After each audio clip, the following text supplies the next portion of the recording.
Was diagnosed with PTSD. I don't think any one of us that came off that mountain alive didn't. But yeah, it's just one of those things. Yeah, I've had sleepless nights. I've gone through counseling. It really didn't work for me, but ultimately my therapy is what I gave up at such a young age with sports.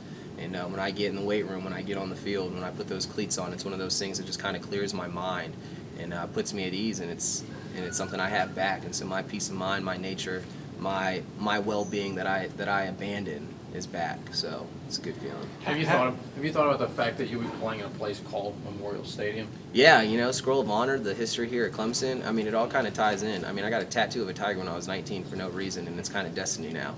So there's a lot of factors that play into me coming here, and it's really unique how everything's kind of molded and bonded here. And the alumni, the fan base have been so supportive, and really show support, not as me as an athlete or as a student, but what my service to this country was. And it's tremendous, man. It's great. Memorial Stadium, military background, Scroll of Honor, you're going to be playing right next to it. So it's a good feeling. It's awesome. Daniel, I've never been in the military. I've never been through what you went through. How do you transition back to this life? I mean, you say that this is going to be your therapy and help you do that. I mean, how do you not think about it all the time? I don't think that you should shut out what has changed you in life, So it's unfair for me. It's not just for me to shut out what I've been through. I think that's what catapults me beyond what I'm trying to exceed is I'm using the hardships, the horrors, the killing, the friends that I've lost as my fuel to where I want to be, So I think that if you can turn and manipulate anything negative in your life and use it as something good, then you're on top.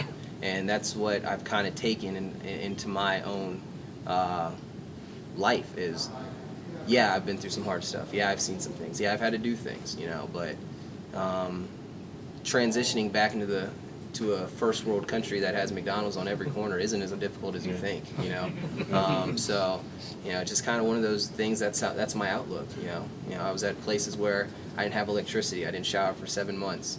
I was under combat fire every day, So it's not too difficult, Yeah, the memories are going to be there, but that's ultimately what's going to have my perspective that it's not as bad as it was. Yeah. And that's going to push me further than anybody. So, and that's why my work ethic is the way it is. Your friend who you made the promise to, who was killed in that battle, are you in contact with his family? I mean, did you let them know yeah, about what's going on I'm and how pretty you close with his kind of mother. feel that? Yeah, I'm pretty close with his mother. We talk via Facebook and cell phone every now and then. So she kind of follows me, and she's happy. So. What's his name? Kevin Thompson. Are you still experiencing any of the symptoms of PTSD, the sleepless nights, or anything like that, or how do you deal with that? Yeah, I mean, it's not like it's a scheduled thing, It's just one of it's just one of those. It's so hard to put like a specific definition on what it is or how it creeps about, but it could be from anything from I'm shell shocked, so like if I'm not really expecting slam door, have a jump, balloon popping, fireworks are a big one, and it usually correlates with if I had something go on that day, I might have a dream or something coincide with it, but that's who I am. I can't fight it, so it's nothing that holds me back. It's nothing that's going to deter me from what I do. I'm not, crazy, so I'm very open about it, and it's an issue in today's world with our youth going over there overseas and fighting that we're going to have to deal with for, generations now. So, yeah, that's how I cope with it, If I can't sleep, if I can't do it, I got to get my workout in. I got to put my thing on other stuff. What were you thinking about the first time you ran down that hill?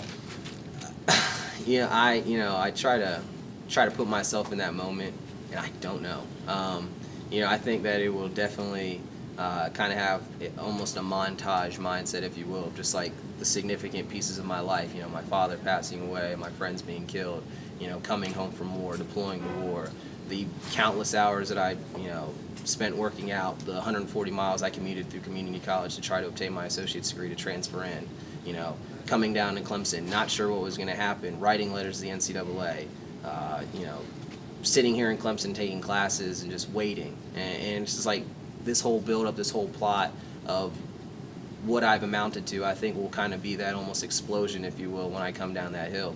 And knowing what I've had to go through, and knowing what Clemson, the ACC, the NCAA has done, the hoops they've jumped, to get me here, it's going to be gratitude. I'm going to be very grateful for the opportunity that I get, and at the same time, I'm going to know what got me here. It's going to be dedicated into myself, to my friends that I've lost, my father that would love to see me play, my friends, family that have supported me through all this, my teammates that we put in countless hours of sweat in, and just that's what we work for.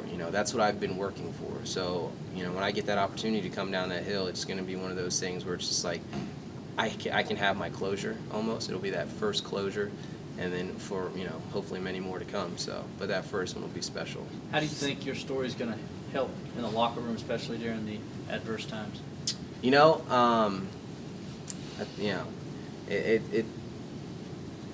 Man, that's tough. I'm not saying it's tough because it won't relate in any way or aspect, but you weren't there to see it in color. You weren't. You as a player, if you're my teammate, you didn't see a bullet go through your shoulder. You don't have blood on your boots. You don't have brain still on your clothing. You can't take what I've seen and just tell it to them and not have the realities of there. But if anything that I can do as far as my perseverance goes, as far as I don't ever believe in quitting. I've overcome the odds once, many times. I was outnumbered 10-1, and I did my share to get here. If I can show that through my work ethic and the belief that I have that it's never enough to accomplish something that you have your mindset to, I hope that rubs off on somebody. So I think that with my story, if you will, with my background, if that just generates some kind of fuel inside the locker room that, hey, anything's possible. So cliche, but that's really how I live my life. So I don't sell myself short on anything that I do, and I don't think anybody in that locker room will if they're around me, because that's not how I am. So I think that'd be a pretty good Seen indication. the pictures of you running the stadium steps here in an empty stadium, but unlike a lot of your teammates, your first game that you'll ever see in NFL, you might play in. Yeah. Is that right? Yeah, that's correct. Thought about that? I mean, as far as just your first experience will be from the sideline. Yeah, it's but yeah, that's the position I'm in. When I run those stadium stairs, that goes through my head.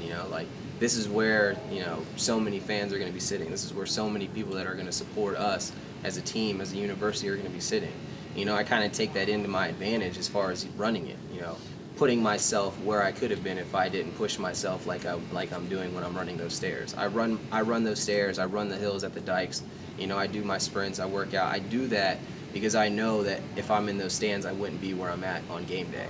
So it's just kind of one of those things that I manipulate myself to believe that this is why I'm doing it for. This is who I'm doing it for, and it just betters me as an athlete. So when I'm in those stadiums by myself, running, just pushing myself, I don't need anybody there. I know that the people, when they're there, will appreciate what I've done to get there. So, Have you allowed yourself to jump ahead to Military Appreciation Day when Clemson plays Virginia Tech? yeah, it's actually a bizarre circuit. That's actually my dad's birthday too, October 20th. Oh, wow. So it was my dad's birthday, Virginia Tech Military Appreciation Day.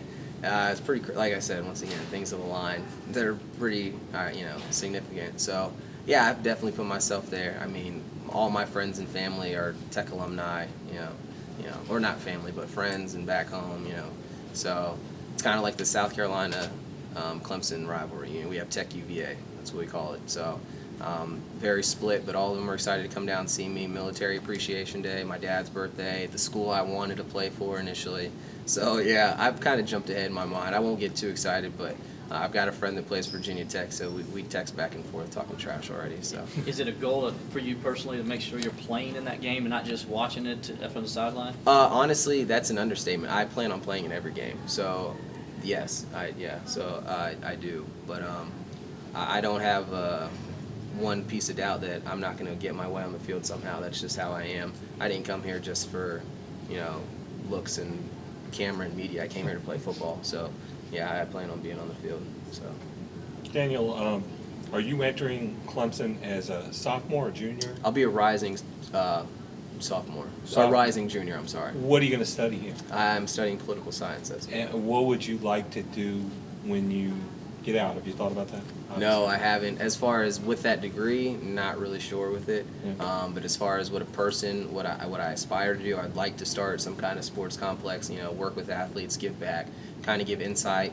Being in this position, knowing what it takes to get here. You know, the training that they go through. You know, the grades you have to get. So it's just one of those things that I think I want to be surrounded by sports. That's what I love. That's that's what I did. That's what I am my whole life as an athlete. So if I can give back to kids and kind of build them up, train them. You know, I have a very unique work style, workouts, very unorthodox, but I believe it works, along with orthodox things that are proven to work. I think that combined, I can be a significant trainer, if you will, and to helping kids establish, you know, further their athletic careers. So that's something I'd like to do. You mentioned your dad a couple times.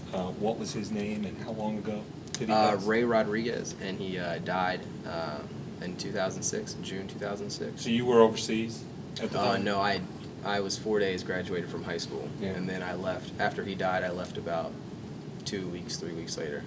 I just enlisted in the military after he died. I just didn't know what was going to go on. I just went to the recruiter and said, "Get me out of here." Yeah.